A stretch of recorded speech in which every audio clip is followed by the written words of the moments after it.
یہ بات علماء چھپا لیتے ہیں، حالانکہ قرآن ان کو اس بات کو خوب کھول رہا ہے۔ مثلا تمام علماء قرآن کریم کی یہ دعا کرتے ہیں کہ وَتَوَفَّنَا مَعَ الْأَبْرَارِ، قرآن کریم میں ایک دعا سکھائی ہے، وہ دعا کیا ہے؟ توفنا مع الابرار، اے اللہ ہمیں نیکوں کے ساتھ وفات دے دے۔ سمجھیں؟ تو کیا یہ ترجمہ کریں گے کہ نیک تو نہ بنانا، لیکن جب کوئی نیک مر رہا ہو تو ساتھ ہمیں بھی ساتھ کھینچ لینا؟ تمسخر ہے قرآن کریم کے اعلیٰ مضامین سے۔ مائیت جب اعلیٰ گروہ کے تعلق میں بیان ہو تو من ہی مانے ہوا کرتے ہیں۔ ما صادقین قرآن کریم، ہاں کونوا ما صادقین قرآن کریم فرما رہا ہے، اے امت محمدیہ صادقوں کے ساتھ رہنا۔ کیا مطلب ہے؟ کہ سچ بے شک نہ بولنا، لیکن سچے لوگوں کے ساتھ بیٹھ جایا کرنا، یہ تمہارے لیے کافی ہے۔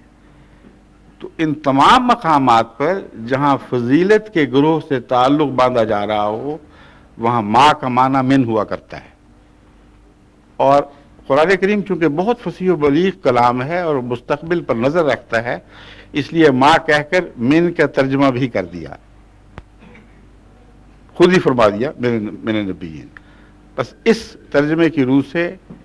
اس بات کا امکان کھلا ہے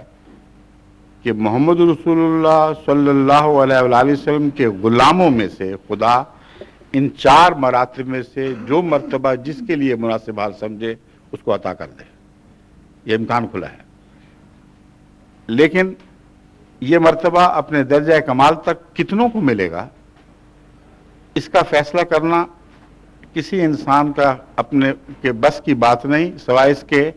کہ حضرت اقدس محمد رسول اللہ صلی اللہ علیہ وآلہ وسلم کے ارشادات کی روشنی میں یہ مسئلہ حل کرے۔ حضرت مسیح موعود علیہ السلام کا یہ موقف تھا کہ دیکھو امتی نبی کے متعلق تو قطعی قرآن کریم سے بھی روایتیں ملتی ہیں، آیتیں ملتی ہیں، اور آن حضرت صلی اللہ علیہ وسلم کی پیشگوئیاں بھی موجود ہیں، مگر جو بھی کہے کہ میں امتی نبی ہوں، اس کا فرض ہے کہ اپنی تائید میں قرآنی آیات بھی پیش کرے اور احادیث بھی پیش کرے۔ اور اپنی تائید میں آپ نے جو احادیث پیش کی وہ یہ ہیں، مثلا فرمایا کہ ایک طرف تو حضور اکرم صلی اللہ علیہ وآلہ وسلم فرماتے ہیں کہ آنے والے مسیح کا ذکر کر کے کہ مسیح آئے گا، فرماتے ہیں لیسا نبی بینی و بینہ، لیسا بینی و بینہ نبی، میرے اور اس کے درمیان کوئی نبی واقعہ نہیں ہوگا۔ جس کا مطلب یہ ہے کہ جو لا نبی آبادی کی احادیث ہیں ان کی تشریح خود فرما دی، اور خاتم النبیین کی تشریح بھی خود فرما دی کہ نبی کا لقب پانے والا میرے اور مسیح کے دوران کوئی پیدا نہیں ہوگا، لیکن نبی اس سے مستثنا، عیسیٰ نبی یا مسیح موعود اس سے مستثنا ہے، وہ ضرور نبی کا لقب پائے گا۔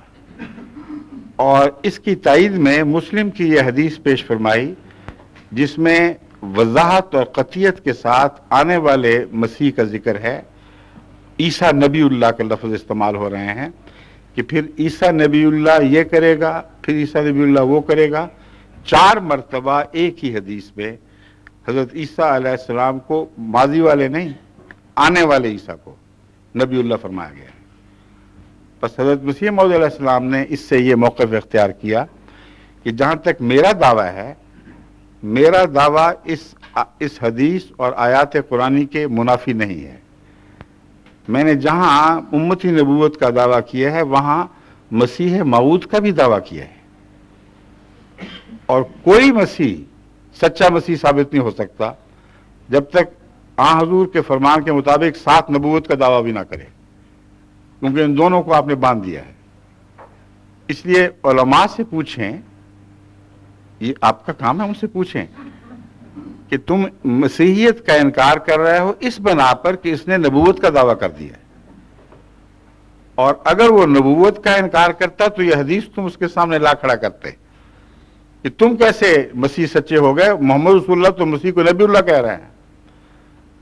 تو نہ ادھر پاؤں رکھنے دیتے ہیں نہ ادھر پاؤں رکھنے دیتے ہیں۔ امر واقعہ یہ ہے کہ تضاد اگر ہے تو ان کی سوچوں میں ہے، حضرت صلی اللہ علیہ وآلہ وسلم کی پیشگوئیوں میں کوئی تضاد نہیں ہے، تمام احادیث ایک دوسرے سے منطبق، ایک دوسرے کی تشریح کرنے والی، ایک دوسرے کے مطابق ہیں۔ جہاں لا نبیہ بعدی بڑے زور سے فرمایا ہے، وہاں یہ بھی فرمایا کہ لیسا بینی و بینہ نبی، اس کو لا نبیہ کی زد میں نہ لانا، کیونکہ جو آنے والا مسیح ہے وہ ضرور نبی ہوگا، اور میرے اور اس کے درمیان کوئی نبی نہیں، اور پھر اس کا ذکر کر کے اس کو نبی اللہ کہہ دیا۔ حضرت مسیح موعود علیہ السلام کا یہ موقف تھا کہ میں تو اپنے حق میں دلائل قرآن اور حدیث کے پیش کر رہا ہوں، لیکن نبوت اگر امتی نبوت آ سکتی ہے تو صرف مجھ تک محدود نہیں ہے، آئندہ کے لیے بھی آ سکتی ہے، کیونکہ خدا اس فیض کو بند نہیں کرے گا اگر کوئی اس لائق ٹھہرے خدا کی نظر میں کہ اس کو مسیحیت یا نبوت کا مقام عطا کیا جائے، تو خدا کے ہاتھ کوئی نہیں باندھ سکتا۔ شرط صرف یہ ہے کہ وہ کامل تابع ہو، نئی شریعت نہ لائے، اس شریعت میں تبدیلی پیدا نہ کرے، اور فرمان نبوی سے باہر نکلنے کی جسارت نہ کرے، مگر فیصلہ کرنا اللہ کا کام ہے۔ بس آئندہ بھی اگر کوئی ہوگا تو جنہوں نے ایک کو مان لیا وہ اس کو بھی مان لیں گے، لیکن جنہوں نے پہلے کا انکار کر دیا ہو ان کے لیے اگلا ماننا بہت مشکل ہو جاتا ہے۔ اب یہود نے پہلے مسیح کا انکار کر دیا تھا اور محمد رسول اللہ کو بھی نہیں مانا، پھر ان کی بڑی جماعت اس لیے محروم رہ گئی کہ پہلے ایک انکار کر بیٹھے ہیں، آگے سے بھی محروم ہو گئے۔ عیسائیوں نے محمد رسول اللہ علیہ وسلم کا انکار کر دیا اور مسیح ثانی جو اترا ان میں اس کا بھی انکار کر بیٹھے۔ تو محمد رسول اللہ صلی اللہ علیہ وسلم کی امت کو اس مضمون پر غور کرنا چاہیے کہ آنے والے جب خدا سے آتے ہیں تو انعام کے طور پر آتے ہیں، لعنت کے طور پر نہیں آتے۔ اس لیے آنے والے کو لعنتی قرار دینا یا دعویٰ کرنے والے کو کہ میں خدا کی طرف سے آیا ہوں ایک لعنت بیان کر کے رد کرنا اور امت میں شور ڈال دینا کہ یہ نحوست ہم برداشت نہیں کریں گے، کوئی نبوت کا دعویٰ کرے، شیطان ہونے کا دعویٰ کرے منظور ہے، دجال ہونے کا دعویٰ کرے سر آنکھوں پر، مگر جس نبوت کو خدا نعمت کہہ رہا ہے اور نعمتوں سے سب سے اونچی، اس کو لعنت سمجھ رہے ہیں۔ یہ ویسی بات ہے جیسے یہود نے شریعت کو لعنت قرار دیا تھا اور ان کی کچھ اصلاح ہو گئی تو سینٹ پال آ گئے، انہوں نے کلیتاً شریعت کی صفحے لپیٹ دی کہ لعنت ہے۔ تو لعنت قرار دینے سے پہلے سوچو تو صحیح کہ کس چیز کو لعنت کہہ رہے ہو۔ اللہ انعام کہتا ہے، تم لعنت کہتے ہو۔ یہ حق تو ہے کہ یہ کہو کہ اس انعام کا یہ شخص حقدار دکھائی نہیں دیتا، مگر انعام کا دعویٰ کرنے والے کو ملعون کہنا یہ عقل